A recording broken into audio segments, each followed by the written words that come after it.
નમસ્કાર, આપ જોઈ રહ્યા છો જેકેએસ ન્યૂઝ ગુજરાતી. વાત કરીએ તો અમરેલીમાં મોટા નેતાઓના આગમન પહેલા જ તંત્ર દ્વારા રસ્તાનું સમારકામ શરૂ કરાયું છે. અમરેલીના બસ સ્ટેશનના લોકાર્પણ અને વિવિધ વિકાસના કામોને લઈને ગુજરાતના મુખ્યમંત્રી અમરેલી મુકામે પધારી રહ્યા હોય ત્યારે અમરેલી વહીવટી તંત્ર દ્વારા તાત્કાલિક ધોરણે જંગલ કટિંગ, સફાઈ તેમજ ખરાબ રોડ રસ્તાનું સમારકામ શરૂ કરી દેવામાં આવ્યું છે. જ્યારે અમરેલીની જનતા પોતાના વિવિધ પ્રશ્નોને લઈને કચેરીઓ અને ઓફિસમાં ધક્કા ખાઈને થાકી જાય છે, તેમ છતાં અધિકારીઓ અને નેતાઓ તેના પ્રશ્નોનું નિરાકરણ લાવવામાં નિષ્ફળ સાબિત થતા હોય છે.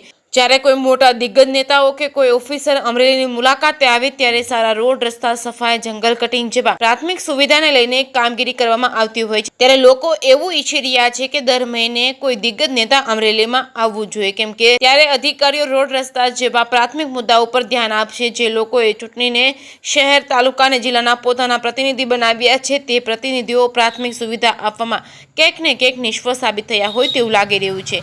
કેમ કે જ્યારે દિગ્ગજ નેતાઓ આવે છે ત્યારે રોડ, રસ્તા હોય કે અન્ય સુવિધાઓ હોય તેની ઉપર ધ્યાન રાખવામાં આવે છે, કેમ કે કોઈ દિગ્ગજ નેતા આવે ત્યારે જ રોડ, રસ્તા બને છે. શું પ્રજા રજૂઆત કરવા આવે ત્યારે પહેલી વારમાં જે તે સમસ્યાનું નિરાકરણ કેમ લાવી નથી શકતા? અધિકારીઓ અને નેતાઓ, જો કોઈ નેતા આવે તો રાતોરાત રોડ બની જાય છે. જો કોઈ પ્રજા પોતાનો મુદ્દો લઈને આવે તો વર્ષોના વર્ષ વીતી જાય છે. તો હવે તો મુખ્યમંત્રી અમરેલીની મુલાકાત બાદ અધિકારીઓ અને લોકોની સમસ્યાનું કેટલી જલ્દી નિરાકરણ લાવે છે તે જોવાનું રહ્યું. જેકેએસ ન્યૂઝ ગુજરાતી સાથે જૈનિક સોજિત્રા, અમરેલી.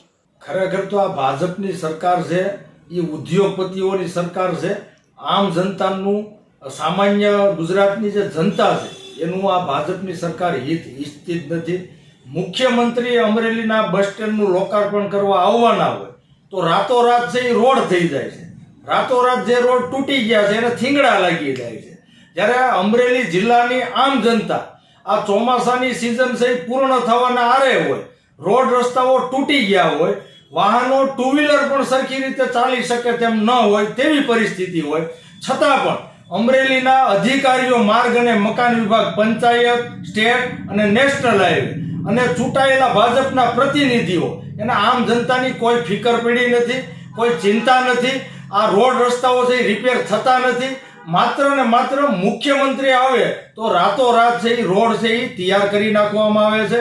ખરેખર તો આ ટેક્સના પૈસા છે, આમ જનતા છે એ ભરે છે, તો એને સારા રોડ રસ્તા આપવા છે એ સરકારની એક ફરજ બને છે.